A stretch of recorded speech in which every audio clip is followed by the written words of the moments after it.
एक बहू और 1000 नखरे। सुबह के 8 बज रहे हैं। गोकुल निवास की रसोई में मीना पसीने से तरबतर होकर नाश्ता बना रही है, जबकि डाइनिंग टेबल पर सरोज देवी अपनी आंखों पर चश्मा चढ़ाए बहू के आने का इंतजार कर रही है और कहती है, मीना, आज फिर 8 बज गए। वो महारानी अभी तक सोकर नहीं उठी क्या? सूरज सिर पर आ गया है और हमारी नई बहू के नखरे खत्म ही नहीं हो रहे। माँ जी, मैंने 3 बार दरवाजा खटखटाया, पर अंदर से जवाब आया कि अभी ब्यूटी स्लीप चल रही है। अब आप ही बताइए, मैं क्या करूं? मैं तो तंग आ गई हूँ इसके रोज रोज के ब्यूटी स्लीप से। पता नहीं आज के जनरेशन के बच्चों को ये क्या लत लगती जा रही है। तभी सीढ़ियों से तानिया उतरती है। उसके हाथ में आईफोन है और चेहरे पर महंगा फेस मास्क। उसने रेशमी नाइट सूट पहना है, जिसे देखकर सरोज देवी का पारा चढ़ जाता है। तानिया सबसे एक ही बोलती है, गुड मॉर्निंग एवरीवन। वैसे मॉर्निंग तो गुड नहीं है, क्योंकि रात को एयर प्यूरिफायर ने काम करना बंद कर दिया था। मेरी स्किन कितनी डल लग रही है ना? बहू, यहाँ स्किन नहीं, रसोई की इज्जत डल हो रही है। इस घर की रस्म है कि बहू सूरज उगने से पहले उठती है और रसोई संभालती है। तुम यहाँ फेस मास्क लगाकर घूम रही हो, ये क्या तरीका है? तानिया ने बड़े नखरे से कुर्सी खींची और उस पर बैठ गई। उसने मेज पर रखी पराठों की थाली को ऐसे देखा जैसे वो कोई कचरा हो। रमेश जी ने अखबार के पीछे से नजरें घुमाई। फिर तानिया नखरे भरे अंदाज में कहती है, ओह माय गॉड, ये तेल से लथपथ पराठे। मम्मी जी, क्या आप मेरा कोलेस्ट्रॉल बढ़ाने की साजिश कर रही हैं? मुझे तो एवोकाडो टोस्ट और ओट्स मिल्क चाहिए। इतना ऑयली नाश्ता मैं नहीं कर सकती, मेरी तबीयत खराब हो जाएगी। बेटा, हमारे घर में तो पीढ़ियों से यही नाश्ता बन रहा है। और ये ओट्स मिल्क क्या होता है? दूध तो गाय देती है, ये ओट्स कहां से दूध देने लगे? आर्यन चुपचाप अपनी प्लेट में नजरें गड़ाए बैठा था। उसे पता था कि अगर उसने मुंह खोला तो आग और भड़क जाएगी, पर सरोज देवी ने उसे बीच में घसीट ही लिया और आर्यन से कहती है, आर्यन, देख रहा है अपनी बीवी के नखरे? कल इसे मोगरे की महक से एलर्जी थी, परसों इसे मंदिर की घंटी से सिर दर्द था, और आज इसे हमारे खाने से दिक्कत है। आखिर ऐसे कैसे चलेगा बेटा? मैं तो इसके रोज रोज के नखरे से पागल हो जाऊंगी। थोड़ा समझा इसको। माँ, वो तानिया को थोड़ा वक्त लगेगा एडजस्ट होने में। तानिया प्लीज आज खा लो ना, भाभी ने बड़ी मेहनत से बनाया है। देखो, अगर तुम्हें तबीयत खराब होने का डर है तो थोड़ा कम ही खाना। आर्यन की बातें सुनकर तानिया ने अपनी उंगली की टिप से पराठे को छुआ और फिर नाक सिकोड़ ली। उसने अपने फोन में कुछ टाइप किया और फिर जोर से आह भरी, जैसे उस पर कोई पहाड़ टूट पड़ा हो। फिर कहने लगी, मेहनत तो जिम में भी होती है आर्यन, पर उसका मतलब ये तो नहीं कि मैं कुछ भी अनहेल्दी खा लूं। मम्मी जी, मेरे लिए अलग से हिमालयन पिंक सॉल्ट मंगवा दीजिए। मुझे नॉर्मल नमक से ब्लोटिंग होती है, मैं इसे नहीं खा सकती। भाभी, नमक तो नमक होता है, अब हिमालय से मंगवाओ या समुद्र से। यहाँ 100 काम पड़े हैं और आपको नमक के रंग की चिंता है। क्या बच्चों जैसे नखरे कर रही हैं? जो भी है खा लीजिए, आखिर घर के और सभी लोग तो खा ही रहे हैं ना। तानिया ने मीना की तरफ एक तिरछी नजर डाली। उसे पता था कि मीना को जलन हो रही है, क्योंकि तानिया को काम नहीं करना पड़ रहा। दादी ने अपनी लाठी जमीन पर पटकी और हंसने लगी। अरे सरोज, ये तो अभी ट्रेलर है। इस बहू के पास 1000 नखरे हैं और हर नखरे की एक नई कहानी। आज नमक गुलाबी चाहिए तो कल पानी भी नीले रंग का मांगेगी। और ढूंढो रंग बिरंगी बहू। हंसी मत माँ जी। बहू, आज दोपहर को पूजा है और तुम्हें साड़ी पहनकर बैठना होगा। ये नाइट सूट और फेस मास्क उतारो और तैयार हो जाओ। तानिया ने अपनी आंखों को गोल गोल घुमाया। उसे साड़ी पहनने के नाम से ही चिढ़ थी। ऊपर से भारी गहने पहनना उसे किसी सजा से कम नहीं लग रहा था। तानिया ने फटाक से जवाब दिया, sari in this weather? Mummy ji, मेरा फैब्रिक सेंस बहुत सेंसिटिव है। मुझे सिर्फ प्योर शिफॉन चाहिए, वो भी पेस्टल कलर्स में। ये लाल पीले बनारसी साड़ी पहनकर मैं किसी जोकर जैसी लगूंगी। मैं नहीं पहन सकती। जोकर लगो या रानी, पहननी तो वही पड़ेगी जो मैंने निकाली है।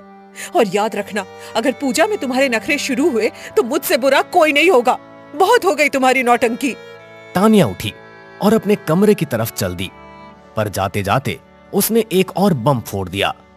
उसने मेज पर रखे पानी के गिलास को देखा और फिर उसे छोड़ दिया और पानी पर तंज कसते हुए बोली, वैसे मम्मी जी, क्या इस घर का पानी कॉपर चार्ज्ड है? अगर नहीं है तो मेरा डाइजेशन खराब हो सकता है। आर्यन, मेरे लिए मटके का नहीं, एल्कलाइन वाटर मंगा दो। आज से मैं वही पीऊंगी। तानिया, अब क्या पानी भी विदेश से मंगाऊं? चुपचाप जो मिल रहा है पी लो, वरना मां मुझे घर से निकाल देगी। सरोज देवी ने अपना सिर पकड़ लिया। उन्हें समझ ही नहीं आ रहा था कि वो इस नखरेबाज बहू को कैसे सुधारे। उधर रसोई में मीना बुदबुदा रही थी और तानिया अपने कमरे में जाकर अपनी सहेली को कॉल लगाने लगी और कॉल पर बात करते हुए कहती है, यार नेहा, ये घर है या कोई म्यूजियम? यहाँ तो लोग सांस भी पुराने जमाने के हिसाब से लेते हैं। मम्मी जी तो हिटलर की नानी है, हर चीज में डिसिप्लिन। मैं क्या करूं? मुझे कुछ समझ नहीं आ रहा। सुन रही हूँ मैं, जुबान बहुत चलती है तुम्हारी। काश कि तुम्हारा हाथ भी काम में इतना ही चलता। जल्दी तैयार होकर नीचे आओ। तानिया ने फोन रखा और आईने में खुद को देखा। उसने ठान लिया था कि वो सरोज देवी के अनुशासन को अपने नखरों से मात देकर रहेगी।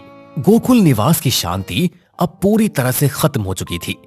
तानिया खुद से कहती है, देखते हैं मम्मी जी, आपकी जिद जीतती है या मेरे नखरे। आज की पूजा तो यादगार बनकर ही रहेगी। आप भी क्या याद रखेंगी कि कैसी बहू से पाला पड़ा है। दोपहर के 12 बज चुके थे। पंडित जी आ गए थे और पूरा घर अगरबत्ती की खुशबू से महक रहा था। सरोज देवी ने सबको नीचे बुलाया, पर तानिया का कहीं पता ही नहीं था। आर्यन, अपनी बीवी को लेकर आ। पंडित जी मुहूर्त निकाल रहे हैं। अगर वो अब भी तैयार नहीं हुई है तो मैं खुद ऊपर जाकर उसे खींच के लाऊंगी। जल्दी जा। माँ, वो आ रही है, बस थोड़ा टचअप कर रही है। उसने कहा कि लाइटिंग के हिसाब से उसका मेकअप मैच नहीं कर रहा। तभी तानिया नीचे उतरी, पर उसे देखकर सबकी आंखें फटी की फटी रह गई। उसने साड़ी तो पहनी थी, पर उसके साथ उसने सनग्लासेस लगा रखे थे और हाथ में एक छोटा सा बिजली वाला पंखा ले रखा था। अरे, ये जजमान की पत्नी है या किसी फिल्म की शूटिंग से आई हीरोइन? अरे चश्मा उतारिए बहू, भगवान को तो कम से कम सीधा देखिए। सॉरी पंडित जी, ये यूवी रेज बहुत तेज है और मुझे माइग्रेन हो सकता है। और मम्मी जी, इस पंखे के बिना मैं एक सेकंड नहीं बैठ सकती। मुझे गर्मी से एलर्जी है। सरोज देवी का चेहरा गुस्से से काला पड़ गया। उन्हें लगा कि उनके खानदान की नाक कट रही है। रमेश जी ने अपनी हंसी रोकने के लिए अखबार से अपना मुंह पूरी तरह ढक लिया।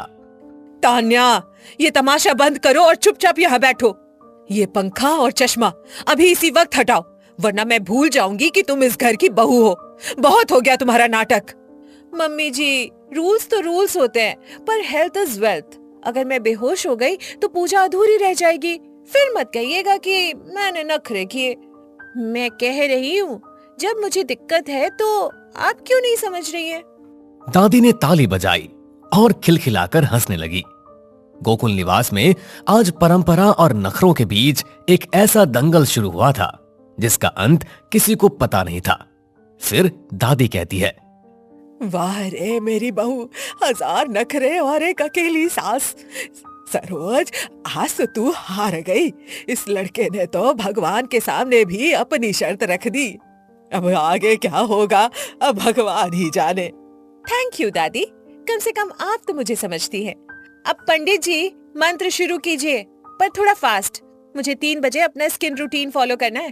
अपने हेल्थ से मैं किसी भी तरह से कोई भी कॉम्प्रोमाइज नहीं कर सकती। सरोज देवी ने हाथ जोड़कर भगवान की तरफ देखा, जैसे वो पूछ रही हो कि उन्हें पिछले जन्म के किस पाप की सजा मिली है। तान्या ने बड़े नखरे से चश्मा थोड़ा नीचे किया और मुस्कुराकर अपनी सास की तरफ देखा। पूजा खत्म हो चुकी है, पर घर का माहौल अब भी गर्म है। सरोज देवी ने तय कर लिया है कि तान्या के नखरों का इलाज काम से ही होगा। उन्होंने अपनी बड़ी बहू मीना को किनारे ले जाकर एक गुप्त योजना बनाई और उसे अच्छे से समझाया और कहा, मीना, आज शाम का पूरा खाना तान्या बनाएगी। और हाँ, रसोई की एसी और पंखा दोनों खराब कर दो। जरा देखे इसके नखरे गर्मी में कितने टिकते हैं। जब गर्मी में खाना बनाएगी तब इसकी सारी नौटंकी खत्म हो जाएगी। माँ जी, ये तो बहुत अच्छा आइडिया है। वैसे भी इसे हाथ लगाने की आदत नहीं है। आज आटे और पसीने में इसके स्किन का सारा ग्लो निकल जाएगा। तब समझ में आएगा कि काम करने और नखरे दिखाने में कितना अंतर होता है। शाम के 4 बज रहे हैं। तान्या अपने कमरे में नेटफ्लिक्स देख रही है। तभी सरोज देवी ने दरवाजा जोर से खटखटाया। उनके हाथ में रसोई की चाबियां थी और चेहरे पर एक विजयी मुस्कान। सरोज देवी तान्या से कहती है, बहू, आज मीना की तबीयत ठीक नहीं है और मेरे घुटनों में बहुत जोरों का दर्द हो रहा है। आज रात का खाना तुम्हारे हाथ का होगा। और सुनो, बाहर से ऑर्डर करने का सोचना भी मत, क्योंकि हमें बाहर का खाना खाने की आदत नहीं है। ओह गॉड, कुकिंग! मम्मी जी, किचन में तो मैं 1 सेकंड भी नहीं रुक पाऊंगी। मुझे आग की गर्मी से स्किन प्रॉब्लम हो जाती है। मेरी स्किन हीट सेंसिटिव है। डॉक्टर ने आग से दूर रहने को कहा है। सरोज देवी ने तान्या की बातों को अनसुना कर दिया और उसे खींचकर रसोई में ले गई। रसोई में घुसते ही तान्या ने अपनी नाक पर रुमाल रख लिया, क्योंकि वहां उमस बहुत ज्यादा थी। वो खुद को बहुत ज्यादा असहज महसूस कर रही थी। What? यहाँ पंखा क्यों नहीं चल रहा? और ये लाइट इतनी डिम क्यों है? आर्यन, जल्दी आओ। यहाँ सरवाइव करना मेरे बस की बात नहीं है। आर्यन अभी बाजार गया है। पंखा खराब है और मैकेनिक कल आएगा। अब चुपचाप ये सब्जियां काटो और चूल्हा जलाओ, वरना रात को सबको भूखा सोना पड़ेगा। सरोज देवी बाहर जाकर सोफे पर बैठ गई और छिपकर रसोई का नजारा देखने लगी। तान्या ने बड़े नखरे से अपने रेशमी दुपट्टे को कमर में बांधा और चाकू उठाया, जैसे वो कोई तलवार हो। ये चाकू कितना बेकार है।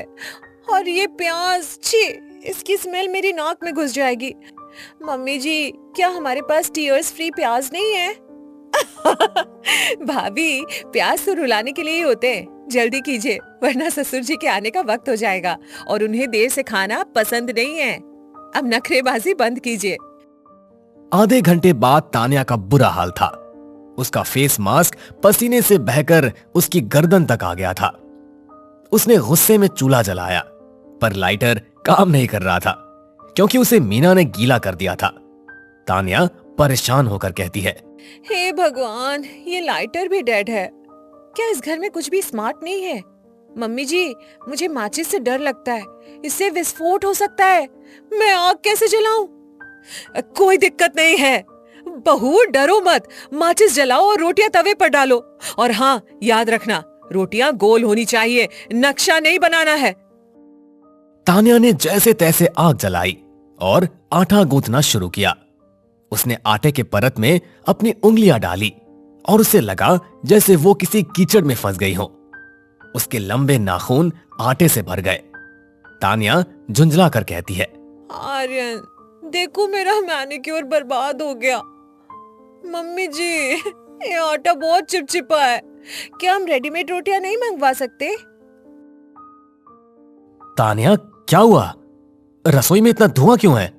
माँ, आपने इसे अकेले यहाँ क्यों छोड़ दिया? ये चाय भी नहीं बना पाती, फिर ये खाना कैसे बनाएगी? आर्यन को देखते ही तान्या ने रोने का नाटक शुरू कर दिया। उसने अपने आटे वाले हाथ आर्यन के सफेद शर्ट पर लगा दिए और उसके गले लग गई। सरोज देवी ये देखकर अपनी जगह से खड़ी हो गई। आर्यन, देखो मम्मी जी मुझसे लेबर वर्क करवा रही है। यहाँ पंखा भी नहीं है और ये प्यास मुझे टॉर्चर कर रही है। मेरी आईलैशेस झड़ने लगी है गर्मी से। Labour work? खाना बनाना कर्तव्य होता है बहू। और आर्यन, तू चुप रहे। आज इसे खाना बनाना ही होगा। ये इसके नखरों का डिटॉक्स है। तू बीच में मत पड़। तान्या ने अचानक एक गहरी सांस ली और अपनी आंखें पोंछी। उसके दिमाग में एक नया नखरा आया। उसने गैस बंद की और बड़े स्टाइल से अपनी गीली जुल्फें पोंछ ली और कहती है, ओके मम्मी जी, अगर आप चाहती है कि मैं कुक करूं तो मैं करूंगी, पर मेरा एक प्रोफेशनल कॉन्ट्रैक्ट है। मुझे किचन में ब्लूटूथ स्पीकर्स और एर्गोनॉमिक चेयर चाहिए, वरना मेरा पोस्चर खराब हो जाएगा। अरे भाई, ये रसोई है या जिम? बहू, जो है उसी में बना लो। हम सबको भूख लगी है, अब और कितना इंतजार करवाओगी? पापा जी, बिना म्यूजिक के मेरे पॉजिटिव एनर्जी खाने में नहीं जाएगी, और अगर खाना नेगेटिव बना तो आप सबको फूड पॉइजनिंग हो सकती है। चॉइस आपकी है, जैसा कहें। दादी अपनी व्हीलचेयर पर रसोई तक आई और तानिया के आटे वाले चेहरे को देखकर जोर से ठहाका लगाया। उन्हें तानिया के पलटवार में बड़ा मजा आ रहा था। दादी बोली, सरोज हार मान ले, तेरी बहू ने हेल्थ और हाइजीन का ऐसा खेला खेला है कि तू कुछ नहीं बोल पाएगी। चल बहू, तू बाहर जा, आज मैं सबको अपनी पसंद का पकौड़ा बनाकर खिलाऊंगी। नहीं माँ जी, आज तो ये बनाकर ही रहेगी। तान्या, जाओ और रोटियां बनाओ, वरना मैं तुम्हारा ये फोन 7 दिन के लिए जब्त कर लूंगी। तानिया का चेहरा उतर गया। फोन जब्त होने की बात सुनकर उसने तुरंत बेलन उठाया। उसने पहली रोटी बेली, ऑस्ट्रेलिया के नक्शे जैसी बनी थी। उसने उसे तवे पर डाला और जानबूझकर उसे जलने दिया। ओप्स, ये तो चारकोल फ्लेवर्ड रोटी बन गई। मम्मी जी, आजकल ये बहुत ट्रेंड में, बॉडी को डिटॉक्स करता है। आप पहली रोटी खाएंगी?